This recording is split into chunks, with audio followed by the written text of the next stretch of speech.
And sorry, I was told, you're going to be okay. Sorry, I don't know. I always do this, so I find it brings up a lot of emotion. And to come with me. I didn't have to walk or anything. I was just being shown things. So I was shown galaxies. I was shown other worlds. I then was also taken, I was shown a lot of things. Good evening and welcome to Earth to the Other Side. I'm your host, John, and tonight my guest is Heather May, who had two NDEs back in 1994 and 1996. Heather, welcome to the program. Nice to have you. Thank you very much. It's fantastic to be here. Thank you. Wonderful, wonderful. So let's start from the beginning and start with your first NDE in 1994. My first NDE was from, I had a car accident. And there was a lot of complications after that. So to put it short, I ended up with 9 massive pulmonary emboli, which means I had 9 massive blood clots go through my lungs. Some got stuck in my heart. And consequently, I guess the very last large clot that went through died. I died because of it.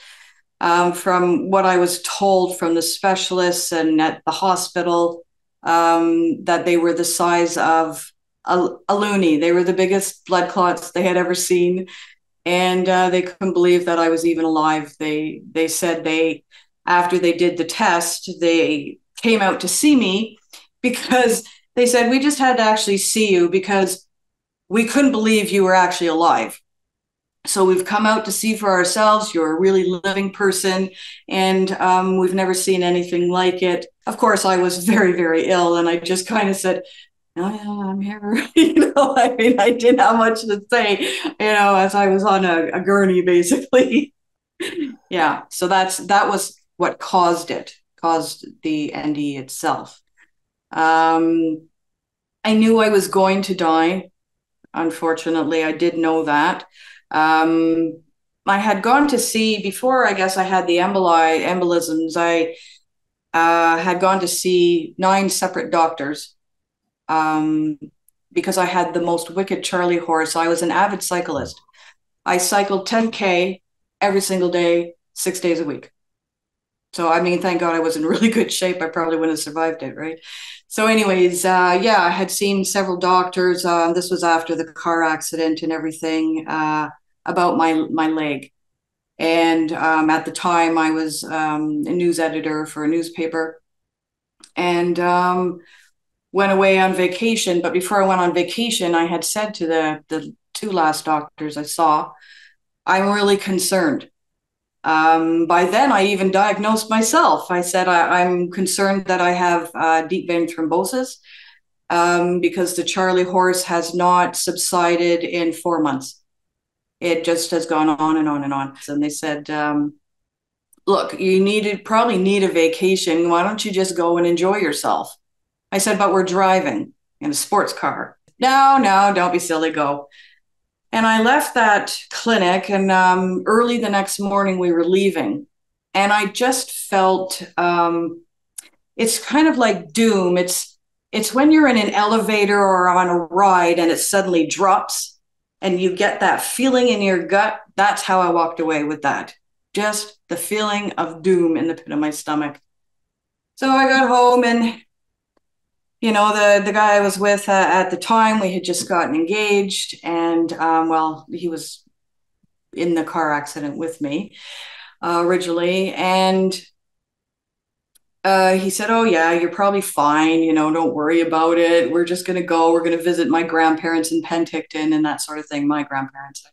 So we're driving, and I think it was by time we were in the car for about 7 hours, I said, "Hey, my Charlie horse is gone. Wow, that's great." You know what I mean? I just thought, oh, wow, that's great. Oh, I guess I was wrong. Okay, well, whatever, let's seize the day, enjoy the day, right? Did have my young daughter with me at the time. And we had brought our bikes and everything because, like I said, I was an avid cyclist. And we got to my grandparents, and I was feeling really tired, but I couldn't figure out why. So it wasn't, something I was used to. Went to bed really early that night, got up the next morning to go cycling, and I couldn't keep up to my 6-year-old daughter. I wasn't somebody who liked to ruin anybody's good time. I was one of those young girls and young ladies, I guess. Didn't want to be the center of anything, didn't want to let people know that I wasn't doing well. The next day, we were leaving to drive to Langley, BC, which is where my dad lived. And we got there, and by this stage, I couldn't lean my back on anything. The pain was unbelievable. And it was at the dinner party where I couldn't eat. I wasn't drinking. I was just kind of sitting there like a lump and really confused with what was wrong. And it was after dinner, I got up and went and stood in front of the bathroom mirror. And I had looked at myself and I said, Heather, if you do not call for help and tell them you need help and you need an ambulance, you are going to die at this party. It was a powerful knowing. It was such a deep-seated knowing. It's very, very hard to explain when you really feel that your number's up. And I did manage, I got out of the bathroom, kind of slid myself along the wall till I got into their living room. And I had said, I need an ambulance. Well, the music got turned down and they're all just looking at me. I said, I need an ambulance. And my fiance at the time said, oh, no, I'll drive her to the hospital. And I said, you've never been here before. You don't know where the hospital is. And so they said to him, are you sure? Are you sure? Like, not just totally ignoring me, right? And so somehow they just kind of picked me up and stuffed me in the car. I remember the pain being so excruciating. I was confused because I was like right up to the dash of the car. And I can see really clear the intricate pattern of the leather of the dash. And I couldn't understand why I was so close to it. That was very confusing to me. I was looking at it, didn't understand it. Then this darkness started to come. And it came very slowly like this, slow, slow, slow, until eventually I'm looking out of a small hole, and that got smaller and smaller till it was a pinprick, and then it was complete blackness. It was like a blackness like you never have known before. It's not like you just are maybe in a basement that has no windows or lights. It's darker than that even. And then I found myself, it was almost like being in animated suspension. It was like sort of floating. It was a very soft, gentle, and very peaceful place. I ended up calling it the void because I didn't really know what else to call it. There was no light there. It wasn't scary. It seemed really vast. And I just seemed like I was all alone. There was nobody else there, and but I wasn't freaked out and I wasn't afraid. And then way off in the distance, I could see it was like a tiny speck of light. So in that kind of blackness, you can certainly notice a tiny speck. And I actually wanted to see if I could see my hand. So I had put obviously, on an energetic hand in front of my face. Of course, I couldn't see that. I couldn't see anything. And I just thought, well, I'll just kind of wait because I don't know what else to do. I can't move. I can't swim. I can't, can't do anything. And that light, that speck got bigger and bigger and closer. And so I was just watching it with, I don't know, kind of surprise, amazement, curiosity. Oh, what is that? And as it got closer and closer, and then it was sort of above me, but not right above me. And I'm looking at it and I said, oh, that kind of looks like a tunnel. That's so weird. And it was different tones of grays, swirling.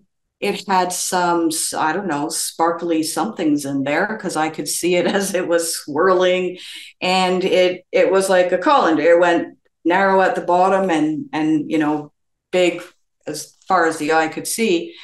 And next thing I knew, I was in it.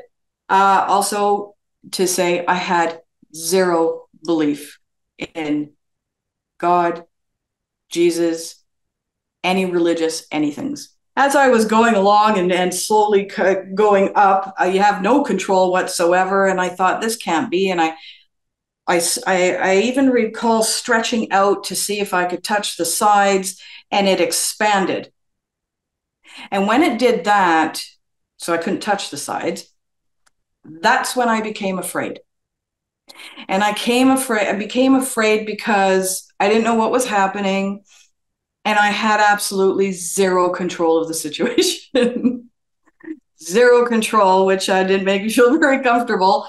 Um, I did look up, and it was just like the vastness of this tunnel was just what was there. And as I was looking and traveling upwards and saying, stop, stop, I want this to stop. I not that I'm talking to anybody, I just felt like I was screaming that in my head. I don't know what's happening, I don't know what's going on, like I don't want to be here. I was saying all these things. And then it seemed all of a sudden there was, I guess I'm at the top of it, and there seemed to be this, again, it was that blinding white light. And I could see way in the distance was a large group of people.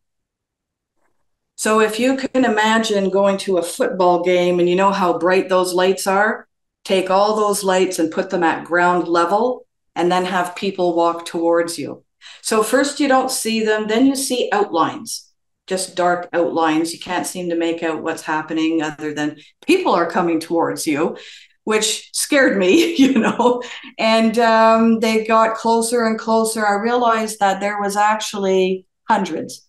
It was a massive amount of people, which scared me even more. I remember even telling them to back off until I realized as they got closer that it was my great grandmother, my Aunt Alice, my Uncle Dick, my great grandfather. So in the front, just a small piece of the front, I recognized people from my lifetime from when I was a child, right? Other people I didn't recognize. I didn't know why they were there or who they were. And then my great grandmother stepped forward and she had said to me, Heather, you have died. And I was dumbfounded with that because I really honestly didn't know what was going on. And I said, I had screamed by then. Everything's telepathy. So I'm screaming in my head, no, no, no, this can't be, this can't be. I didn't even get a chance to finish anything. I didn't get to even start anything. I don't even know why I'm saying these things. Start what? Finish what? Don't know. She was trying to console me. The love from her, well, the group, and even the energy, once I stopped flipping out because I was having a freak out, was when I had paused long enough to recognize that, right? So it was like, oh, oh yeah, I do feel that. I do really feel loved, and I do feel okay. I'm accepted, but I still don't want to be here. I don't want to be here, and and then and it was behind me, sort of.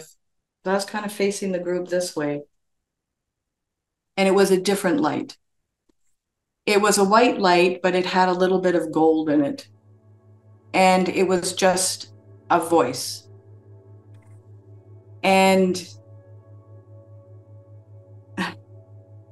sorry, I was told, you're going to be okay. Sorry, I don't know. I always do this, so I find it brings up a lot of emotion. And to come with me. I didn't have to walk or anything. I was just being shown things. So I was shown galaxies. I was shown other worlds. I then was also taken, I was shown a lot of things, information that I didn't understand. So if you take your cell phone and you flip really fast, that's how fast I was being shown things. I was given all this information that at the time I understood it, but after it was really an evolution of understanding. It has taken me a very long time to understand a lot of the things I was shown, including different levels of heaven, contracts, agreements, the cosmic board. I was also shown that, past lifetimes, and where my mother was, we were together, but it was in a reversal role, or maybe we were both sisters in another lifetime, or maybe we were a covenant of sisters and way far back in, I don't know, 11th century, things like that. Shown a lot of different things, but it was very, very, very quick. And then I was brought into, I can only describe it as a place where I did my life review, but if you can imagine the ceiling, the walls, the floor, everything was the life review. Every part of one's senses was part of the life review. My entire senses were a living life review.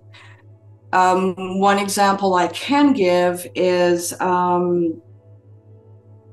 when you even think a thought of another person, it gets immediately picked up by that person, because thoughts are energy and we're all connected energetically. We're all connected, and we're all a part of the group consciousness, and we're all part of the divine universal consciousness as well.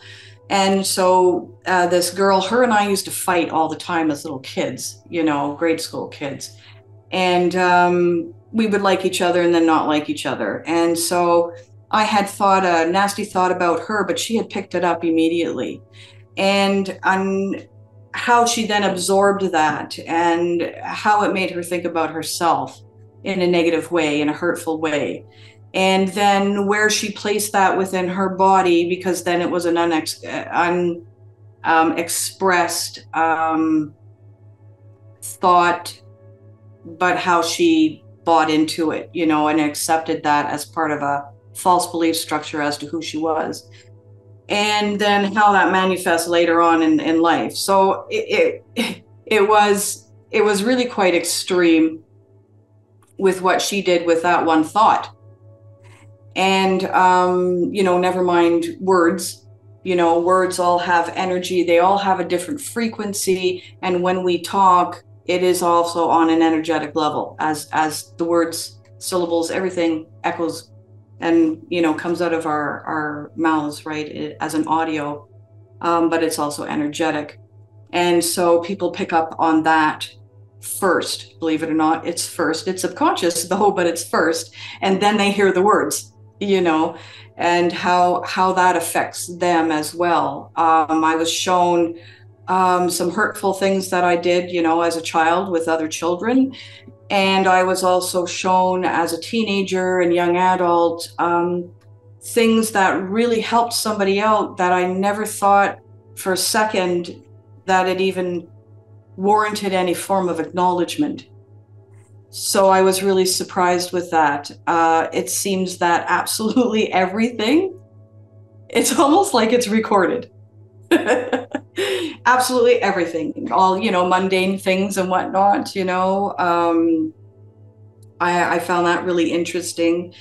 Then they wanted to show me, I call it they because it's just they're light. They're just pure light. Um, Wanted to show me exactly how energy works within the body, the human body.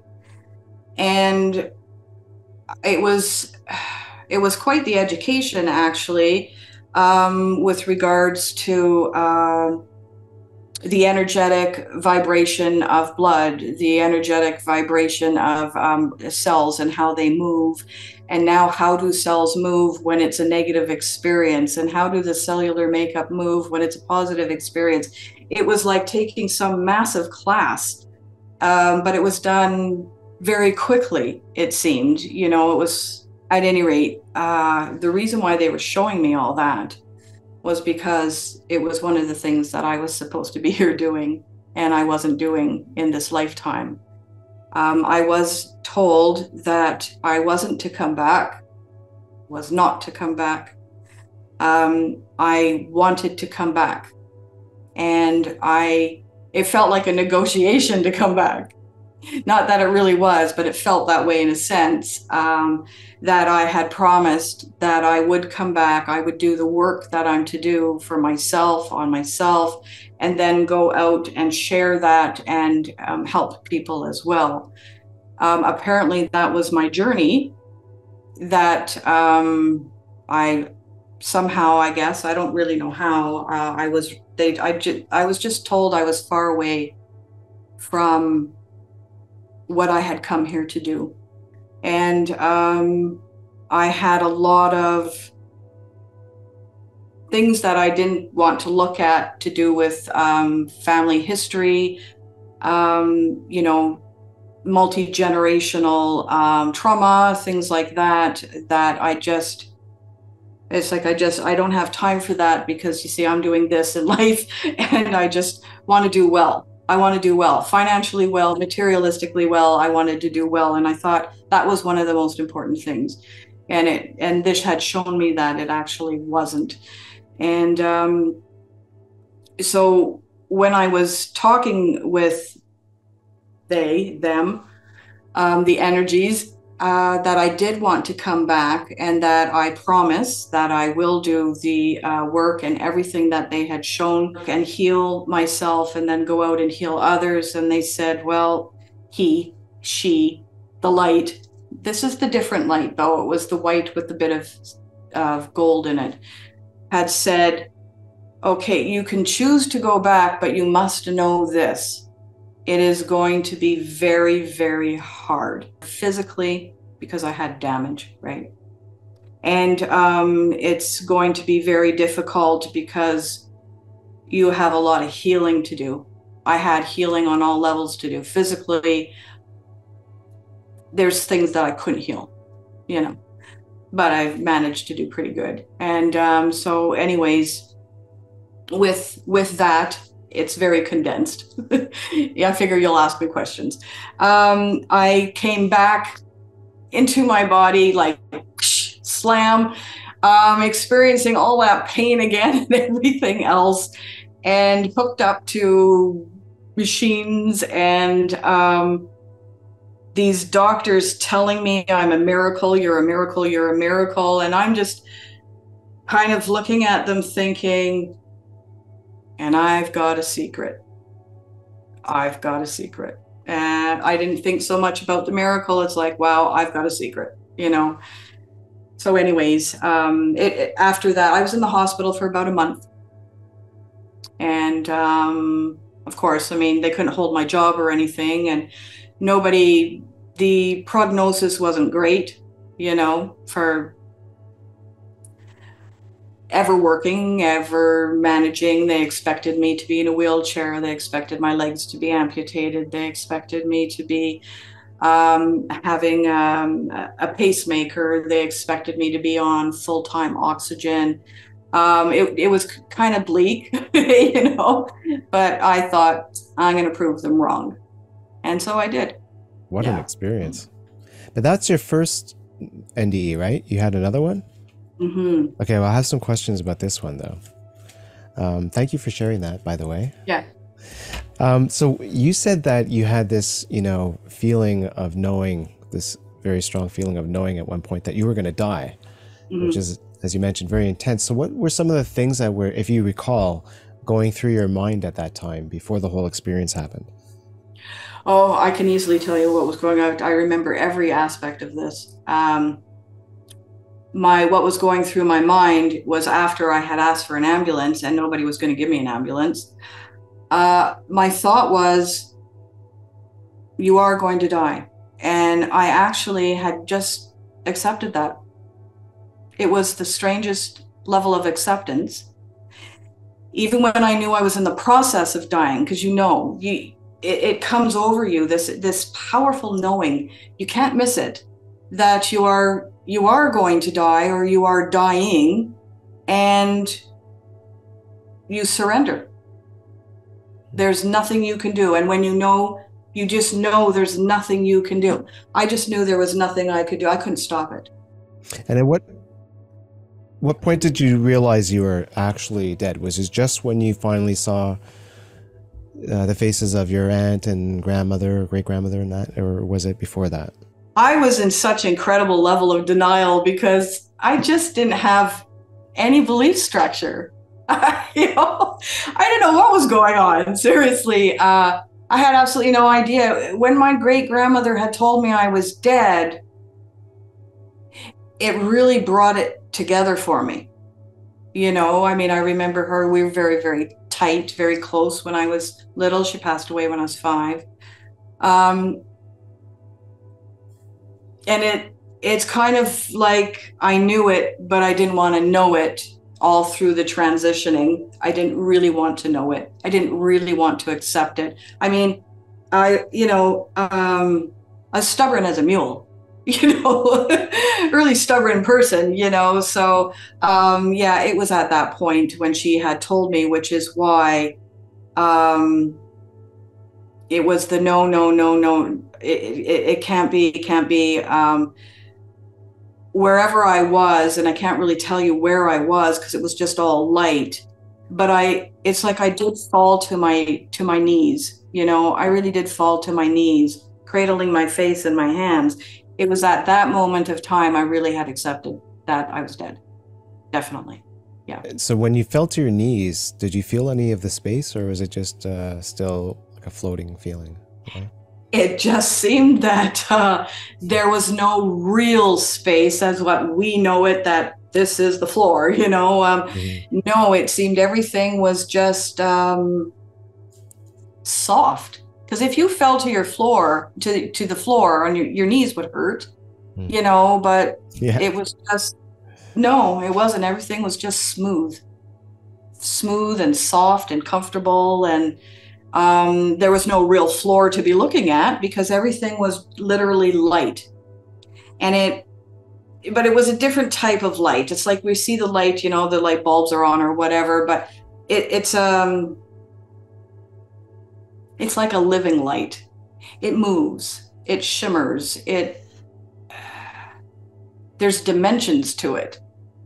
There's different tones to it. Yeah, it's very interesting. Yeah. Yeah. And what you described as the void, I mean, I've heard many talk about this void, but I mean, you said you didn't have any fear or anything like that, but did you have any other emotions that were within that void? Because I often, hear about how the void isn't really void of anything. It's filled with so many things. Did you have any sort of experience like that as well, or? No, I just felt comfortable.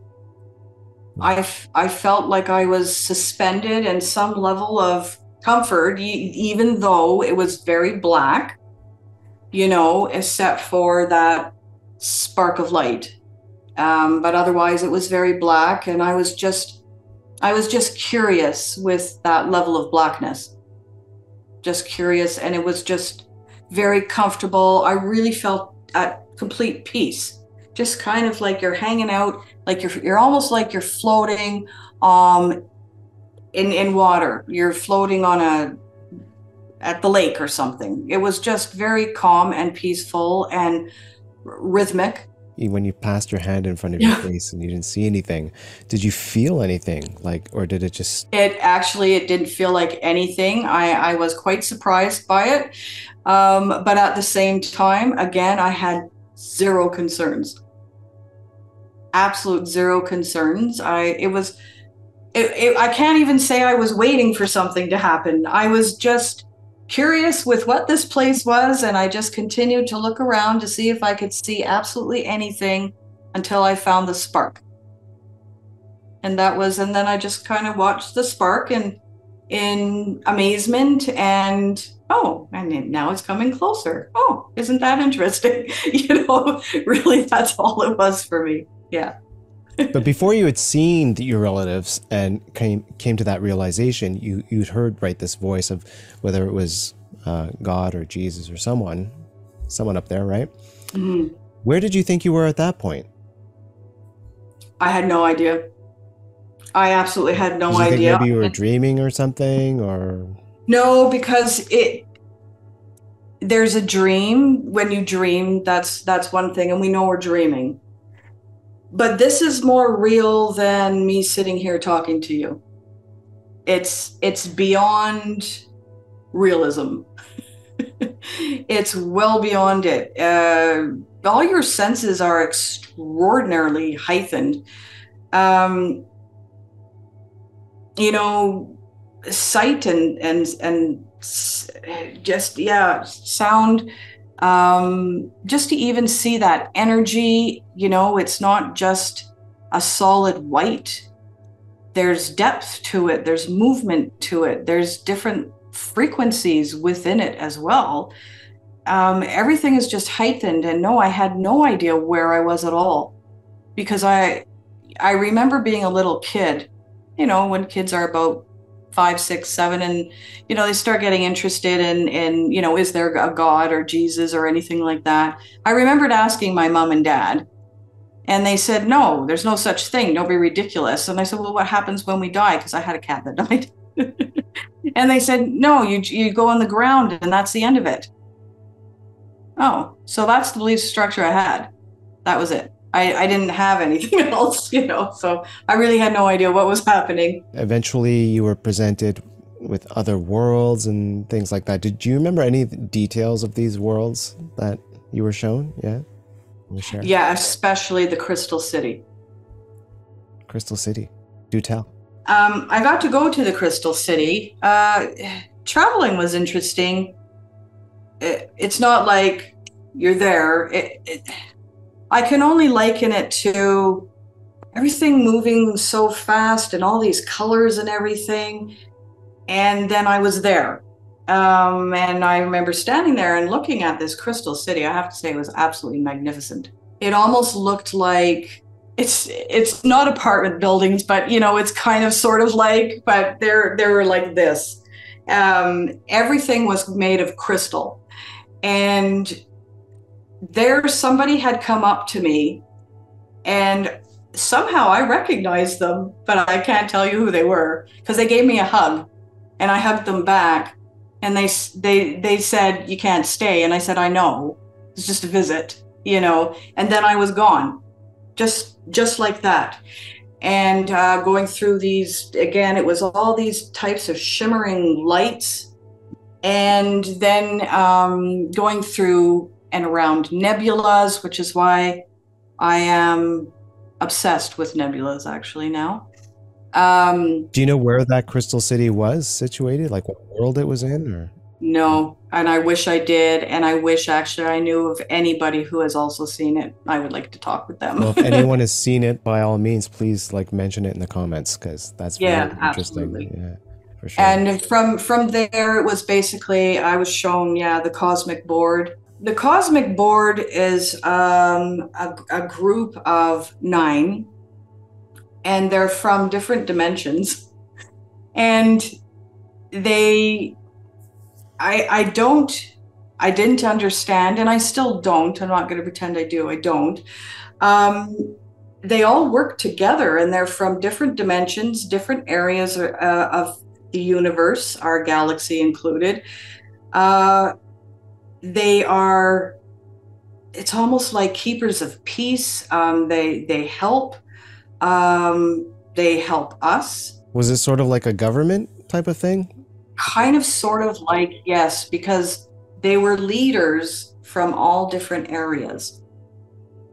And I remember standing in front of them. It was almost like there was a little podium, even, standing in front of them. And I had even asked them if I was able to change my contract. And they said only to a certain degree. And I said, oh, okay. And I mean, I didn't say anything else. I was kind of like whisked away from this place. And then there was the place of healing. I was shown the place of healing, which the understanding was being here on Earth is a hell of a school to come to for a soul evolution. And it can be very, very hard. It can be very, very traumatic. And some souls will go to a place of healing, and they could be there for, there's no time, of course, but what we would consider a long time.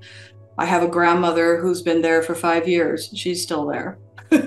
These are the groups of loved ones who maybe we don't see them anymore, and we kind of wonder what happened to them. Well, they're in the place of healing. And so there's healing waters. There's also healing rooms of light, healing rooms of light. It's almost like crystals, I guess, but it's like some type of light therapy, because some were like opals, some of them were like light pink, some were very pale blues, but souls were in there. I was also shown that as a soul, we come into these bodies, we choose these bodies, we choose our families, we choose not every single thing in our lifetime, but really main events we do choose, including our exits. We have more than one exit. How many, I don't know, but I just know that we have more than one. 8. They're saying 8?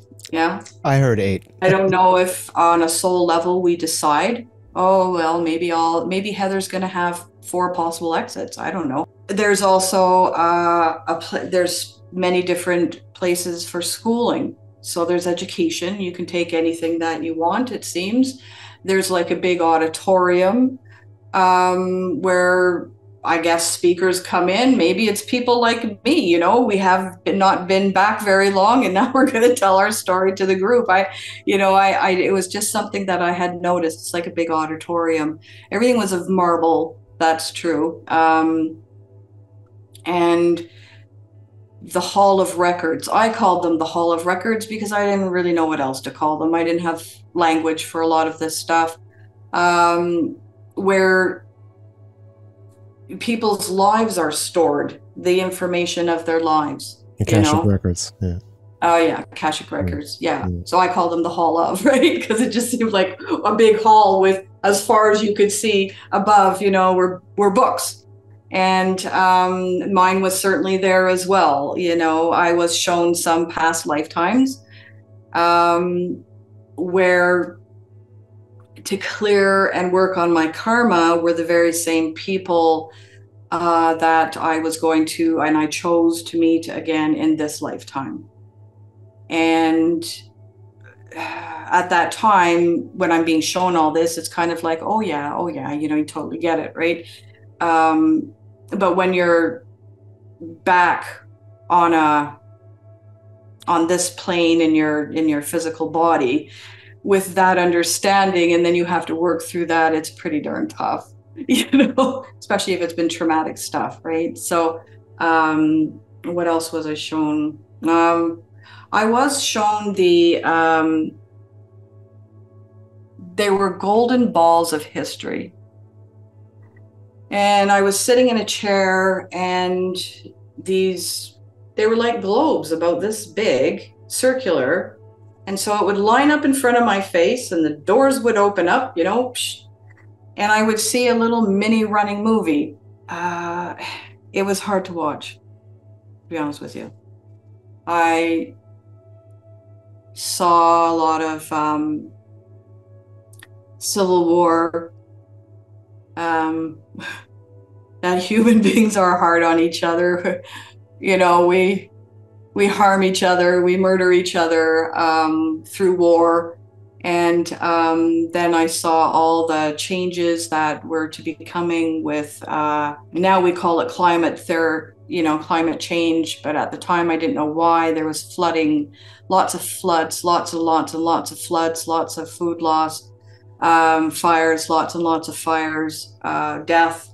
Um, Tons of earthquakes and that sort of thing, human struggle. And I'm sure there were things, that maybe they were going to show me that was going to be wonderful, but I couldn't bear to see anymore. So I had asked them to stop. At any time, did you, or even like during your life review, did you feel judgment? Never. Hmm. Absolutely never. And it isn't even about, oh, you could have done better if you did this. It wasn't even about that. It was just to understand how we affect each other. Hmm. May it be thought, may it be physical action, may it be words, may it be something that's written, even. We really have an effect on each other because we are so energetically connected. I mean, really, we're brothers and sisters. Wow. Well, Heather, Yeah. thank you so much for coming on and sharing your story with us, your experience. Really appreciate it. Feel free to hang out in the comments, when we release your episode. So if there's any Okay. questions or whatever, you can always answer directly. If you're open to that, that'd be great. Thank you so much and blessings to you. Thank you. Blessings. Thank you. Take care. Wonderful. You too. Take care. Bye. Bye.